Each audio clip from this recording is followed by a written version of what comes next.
Welcome back to Smitty's Learning Room. Today we're going to have a look at the body in motion. More specifically, we're going to have a look at the F.I.T.T principle. And applying the F.I.T.T principle to training programs allows us to have adaptations. And adaptations refer to an adjustment made by the body as a result of exposure to progressive increases in the intensity of our training. So in the short, by applying the F.I.T.T principle to our training, we should see improvements in our aerobic and anaerobic capacity. Before we get into explaining it, let's have a look at what the F, I and the double T actually stands for. The F is for frequency. The I is for intensity. The first T is for time. And the second T stands for type. Frequency refers to how many times we actually train per week. For us to make adaptations, it's suggested that we train at least 1, 2, 3 times a week to see some improvements.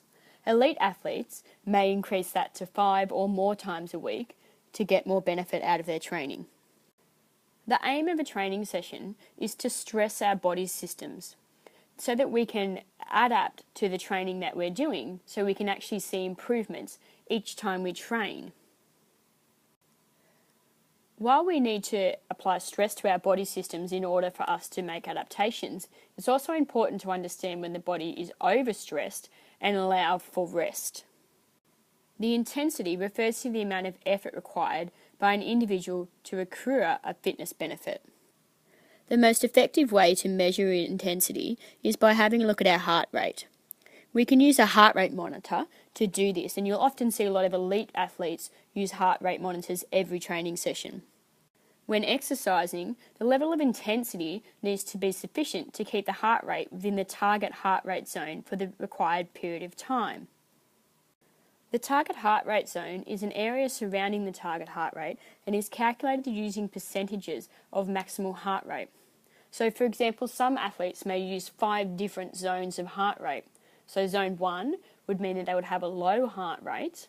Zone 3 would be sort of tempo exercise, and then moving into zone 5 is pushing past very close to our max threshold heart rate. To determine your maximum heart rate, you can simply subtract your age from 220. So for example, a 20-year-old would have a maximum heart rate of 200 beats per minute. This is on average, and athletes' heart rates can vary, so this is just a guide to work it out. Time literally refers to the amount of time we are spending training, and this will vary depending on the fitness levels of athletes and the aim of the training session. For people with good health, a training session should last from about 20 to 30 minutes and slowly increase to 40 minutes or more if possible. Any training that goes over 60 minutes or to exhaustion can carry the risk of overtraining and injury. Obviously, elite athletes are accepted from this activity. They'll possibly need to exert themselves beyond an hour, especially those athletes who are doing endurance sports. It's important to remember that when we measure the time of the activity, that we don't include the warm-up and the cool-down. If we were to do that, the athlete wouldn't be able to sustain the target heart rate zone for long enough to see adaptations to occur. The best type of exercise to improve aerobic capacity is continuous exercise that uses large muscle groups. So for example, running, cycling, swimming and aerobics, as they utilise large muscle groups. Because they utilise a lot of muscle groups, they draw heavily on our oxygen supply and thus increasing our breathing rate, our heart rate, our blood flow to working muscles, and we improve the efficiency of our cardiorespiratory system and allow adaptations to take place to improve our training. For resistance training, low resistance with high repetitions is preferred, and this can be used in many activities such as circuit training and resistance bands. Circuit training requires participants to perform sets of exercise at a number of stations, working through the course in the shortest period of time.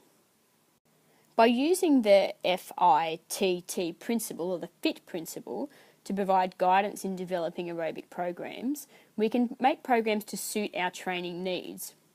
And the principle provides guidelines for individuals or athletes who are trying to improve their cardiorespiratory fitness, and also some forms of resistance training.